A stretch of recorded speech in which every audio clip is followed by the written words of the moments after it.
आपको सुनकर हैरानी होगी कि भारत में एक मूल प्रति है मनुस्मृति की, जो हजारों वर्षों से आई है, और एक मनुस्मृति अंग्रेजों ने लिखवाई है। आपको मालूम है, हमारे देश में मनुस्मृति की एक प्रति अंग्रेजों ने लिखवाई है, और अंग्रेजों ने इसको लिखवाने में मैक्स मूलर की मदद ली थी। मैक्स मूलर एक जर्मन विद्वान था जिसको संस्कृत बहुत अच्छे से आती थी। उसको कहा गया कि तुम भारत के शास्त्रों को पढ़ो और पढ़कर उनको बताओ कि उनमें क्या है, फिर जरूरत पड़ने पर उसमें रद्दोबदल करेंगे।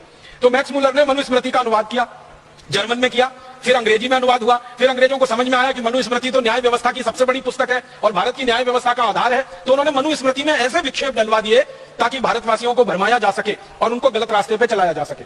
उनके मन में मनुस्मृति के प्रति वितृष्णा पैदा हो, उनके मन में मनुस्मृति के प्रति बहुत ज्यादा नीचाई की भावना पैदा हो, इस तरह के विक्षेप डाले गए मनुस्मृति में।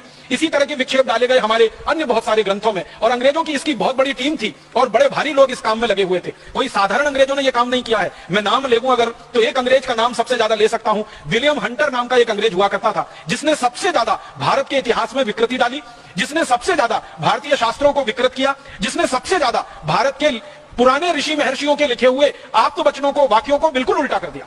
और ये कैसे कर पाया वो? विलियम हंटर की एक विशेषता थी, वो ये कि अंग्रेजी बहुत अच्छी जानता था, उसके साथ साथ उसको संस्कृत भी बहुत अच्छी आती थी। तो चूंकि संस्कृत अच्छी आती थी और अंग्रेजी भी अच्छी आती थी, तो भारतीय मूल ग्रंथ संस्कृत में है तो वो पढ़कर समझ लेता था। फिर अंग्रेजी में कहां कहां विकृति करके उसको फिर से बनाना है, आसानी से वो कर लेता था। विलियम हंटर की पूरी टीम थी जिसको कहा गया अंग्रेजों